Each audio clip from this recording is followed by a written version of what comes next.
Shalom, saudara yang dikasihi Tuhan. Apa kabar saudara? Saya berdoa saudara dalam keadaan baik, sehat, kuat, serta berlimpah dengan ucapan syukur. Firman Tuhan datang kepada kita hari ini, rahasia rumah tangga yang bahagia. Sebelumnya, marilah kita berdoa. Tuhan Yesus yang baik, terima kasih buat kasih setia Tuhan, buat anugerah Tuhan yang berlimpah-limpah atas kehidupan kami. Kalau sebentar kami akan merenungkan firman-Mu, urapilah kami Tuhan, agar kami memperoleh pengertian. Terlebih kami menjadi pelaku firman-Mu. Kami percaya firman ini akan menguatkan kami, memulihkan kami, serta memberkati kehidupan kami. Di dalam nama Tuhan Yesus, kami dengarkan firman Tuhan. Haleluya. Amin. Rahasia rumah tangga yang bahagia. Ulangan pasal 6 ayat yang kelima. Kasihilah Tuhan Allahmu dengan segenap hatimu dan dengan segenap jiwamu dan dengan segenap kekuatanmu. Saudara, kalau dikatakan kasihilah Tuhan Allahmu dengan segenap hatimu, segenap jiwamu dan segenap kekuatanmu, ini pasti ada tujuannya saudara. Bukan saja memberkati kehidupan kita, ini juga tujuannya memberkati pernikahan ataupun rumah tangga yang dibangun.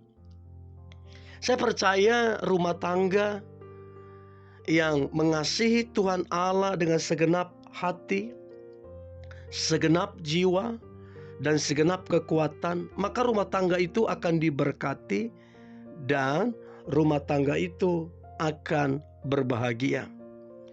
Saudaraku yang dikasihi Tuhan, mengapa banyak orang yang kemudian di tengah perjalanan tidak lagi merasa berbahagia dengan pasangannya? Baik yang awal menikah, baik di pertengahan, bahkan di usia yang lanjut, ada juga yang mereka kemudian menyerah dengan alasan tidak berbahagia.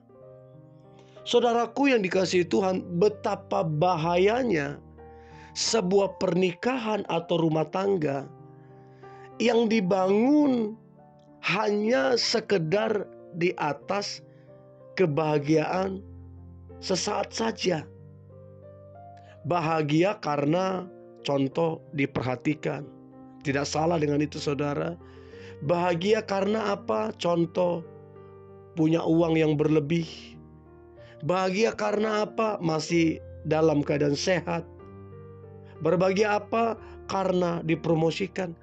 Betapa bahayanya apabila kebahagiaan diletakkan di atas semua itu. Nah, bayangkan saudara kalau kemudian rumah tangga dibangun di atas itu. Bagaimana kalau kemudian keuangannya terganggu? Bagaimana kalau kemudian kesehatannya terganggu? Bagaimana kalau kemudian pekerjaan, jabatan, profesinya terganggu? Bukankah kemudian ini akan merusak kebahagiaan rumah tangga itu? Nah, saya berdoa, apa yang coba saya bagikan ini kemudian memberkati setiap kita. Saudaraku, saya tidak lebih baik dari saudara, tidak juga lebih hebat. Di sini kita sama-sama belajar sesuai dengan standar firman. Dan saya berdoa setiap saudara yang mendengarkan ini, begitu juga setiap saudara yang mungkin sedang mengalami satu persoalan, saudara dan saya mengalami satu kebahagiaan, dan saudara dan saya bisa menyelesaikan setiap masalah yang ada. Nah saudara, apa rahasia untuk kemudian rumah tangga yang kita bangun itu mengalami satu kebahagiaan yang sejati. Yang pertama saudara adalah saling mengasihi. Saya percaya kalau kasih adalah pondasi utama dalam sebuah rumah tangga. Kasih kepada Tuhan, kasih dengan sesama, maka saya percaya kasih yang mendalam kepada Tuhan akan membimbing setiap kita, baik suami, istri, anak-anak, untuk kemudian saling mencintai, saling menghormati, bahkan saling mendukung satu sama lain. Jadi saudara, pentingnya saling mengasihi. Tetapi terlebih kepada Tuhan terlebih dahulu, baru kasih itu disalurkan di dalam rumah tangga. Dan saya percaya akan ada kebahagiaan yang datang daripada Tuhan, turun atas suami, turun atas istri, turun atas anak-anak. Itu yang pertama saudara. Yang kedua adalah komunikasi yang terbuka serta jujur, namun ada kasih di dalam. Efesus 4 ayat 25. Karena itu buanglah dusta dan berkatalah benar seorang kepada yang lain, karena kita adalah sesama anggota. Saudaraku yang dikasihi Tuhan, tanpa komunikasi maka bisa dipastikan tak ada keluarga yang sehat. Jadi kalau komunikasi sudah hancur, itu sama saja pondasinya akan hancur juga. Jadi komunikasi itu sangat penting. Keterbukaan dalam komunikasi, pengertian dan saling memahami, ini yang akan menolong rumah tangga itu, sehingga ada kebahagiaan di dalam rumah tangga itu. Untuk itu suami istri, anak-anak harus saling terbuka, kemudian saling mengkomunikasikan. Setelah dikomunikasikan, tidak dihakimi, tapi kasih Kristus saling menguatkan satu dengan yang lain, sehingga ada kebahagiaan di dalamnya. Kemudian saudaraku, yang ketiga adalah mudah untuk mengampuni. Berapa banyak orang susah mengampuni? Kalau sudah susah mengampuni, ini menjadi akar keruntuhan dalam sebuah pernikahan. Mengampuni itu bukanlah tawar-menawar. Mengampuni dalam Kristus itu satu kewajiban, wajib hukumnya. Ya, jadi nggak bisa dibilang terlalu besar pelanggarannya segala macam. Nggak bisa saudara. Mengampuni itu bukan pilihan, tapi satu keharusan. Saudara, tidak ada keluarga, pernikahan, rumah tangga, nggak ada yang sempurna. Masalah itu biasa saudara. Kesalahpahaman itu biasa.